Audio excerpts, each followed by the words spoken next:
Hello, everybody. I'm glad to be back, even though the last couple days have not been so restful due to all the noise that this stupid podcast has been making. Public figures like this are toxic to society, especially when they're pushing out propaganda in order to be divisive, and that's exactly what she has managed to do. Many of you have left comments asking for my review on this damn podcast. I'm not going to go through it because so many have done such a good job, but what I am going to do is address a few areas that were not touched and should be highlighted, as well as some forward-thinking opinions on what this woman is really trying to do. To start off, to answer the question, what did I think? Overall, in my opinion, it was a waste of time. To open the podcast with the P&G commercial, story shows to me that she doubled down on this lie, and it was a dig at her father who spoke the truth in Tom Bauer's book. She wants her story on record, not the real story, as it exposes her mediocrity. What's laughable to me is that they had 9 executive producers on this project. So you wonder, how did they miss the mark on this racially insensitive content? It's because every one of them are white. So they would have no idea that what Meghan was saying was offensive to the South Africans. And to be honest with you, Serena should be really embarrassed because she was used by white people. If you put all the guests that have been announced that are supposed to be part of this podcast, do you not see a theme here? These guests should feel offended. They are people of color. Me being a person of color myself, I find it highly offensive that they chose to exploit the minorities. So when people wonder, how did they miss the blatant insensitivity to Meghan's comments about South Africa and her demoralizing, condescending tone that she took with talking about her story while she was in South Africa, it's because the people on the team are not diverse, and they had no idea that this content was so offensive, including Meghan, because Meghan, for the majority of her entire life, identified as Caucasian.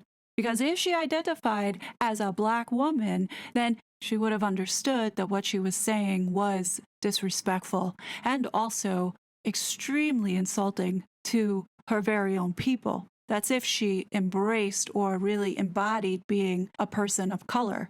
And what I would like for you to do is take a screenshot of this and share it everywhere to show that Meghan Markle does not support being diverse or inclusive when it comes to giving people opportunity. What she is doing is exploiting people who are of color. And I'm sorry, enough is enough. And Spotify should also be put on blast for supporting a person who is spreading misinformation as well as demonstrating the unconscious bias against minorities. This lineup looks to me like the modern-day minstrel show. The most laughable thing about the people behind this podcast is the fact that they hired a fact checker. Now let's take a look at this fact checker. This is Nicole Pasolka. Let me go through her credentials. She's another social justice warrior snowflake who writes about criminal justice, activism, race, gender equality for magazines or liberal progressive magazines that support this Meghan Markle propaganda garbage, for Harper's Bazaar, Vice, BuzzFeed. What I find laughable is that she is supposed to be the fact checker. Well, this person failed.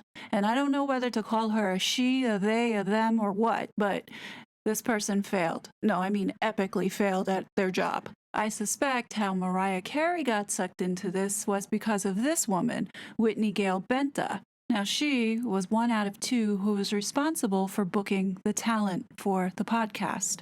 Now, her connections stem to having held marketing positions at Island Def Jam Records and Noontime Records, and her tenure has been in the music industry.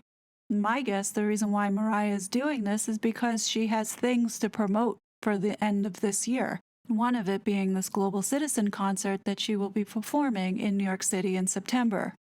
I think many people were disappointed to hear that Mariah Carey was going to be a guest on this podcast. Not because she didn't have interesting things to say, but because she would lower herself to somebody who obviously uses people to get ahead. What is blatantly clear to me is that she is using this podcast as her platform to defend herself, not only from Tom Bauer's book, but also, don't forget, she has that court case coming up with Samantha.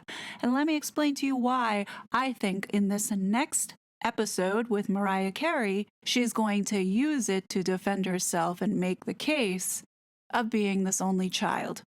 Megan truly believes that she's on the same level as the talent that she's bringing on her program. On the surface, many people are saying, what could Mariah Carey and Megan have in common to talk about? Megan knows nothing about the music industry. She can't sing. She can't dance.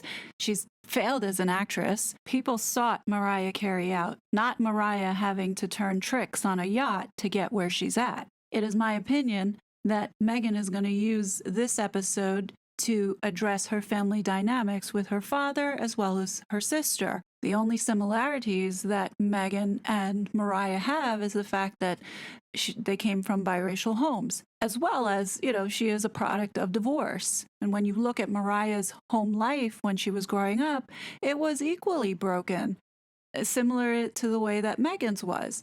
I do believe that she's going to take this opportunity to make it sound like she is just like Mariah Carey, where her parents divorced when they were very young. Mariah was 3 years old and Megan was 2 years old. And then also Mariah's big sister, who was years older than her, got pregnant.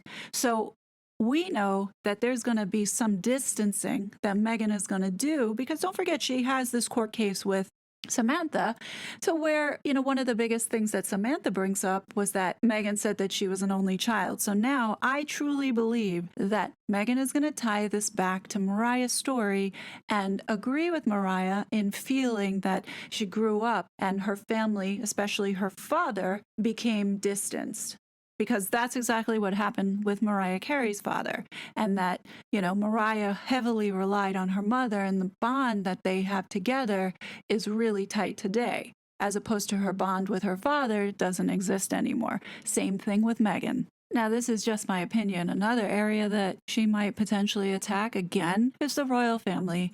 And, possibly Mariah may talk about her marriage to Tommy Mottola and why she felt like she needed to leave because of how controlling he was. And I do believe that if Megan were to talk about this, it would be talking about how controlling the institution was. And again, we're going to hear more of this whining, lying nonsense, because her story and her truth has to get out, which it's getting old and it's getting tiresome. Megan knows that she is controversial. She also knows that she is divisive and is purposely doing it to keep herself in the news. And I'm not sure that this is helping. I think, in fact, it's making people more and more aware of the desperation and the fame-hungry attitude that she has, because she's so hungry for attention. The prediction that I have for future guests is fulfilling the Latina spot, because she didn't cover it with a Latina yet, and also the Arab spot. I do feel that it would be possible for Megan to secure these two guests because they are within the same realm of network of people that represent them from a PR standpoint, as well as Hollywood connections. Now, do I think Jessica Alba would go on the show? I don't know. It's a slim chance. But what other Latina would fit within Megan's orbit that she would want to associate with? And I do think that there is some level, like Gwyneth Paltrow, that Megan looks up to these folks and wants to be just like these women. Hoda Kotb, I believe, is possible because Harry did that interview with NBC, and I think that she would be open for it. Now, the last one, I strongly believe that Eugenie is going to make an appearance on this podcast because Harry's book is about to drop around the same time the ending of this podcast series finishes. And Meg, even though the royal family were so horrible to her, she still has to grift off the back of the royals' names. And I don't doubt that she would use Eugenie in this position to keep her association as a royal, but we all know that we see through it. So this is what I see happening with this podcast. It's a train wreck all around. I think it's just going to get worse as time goes on.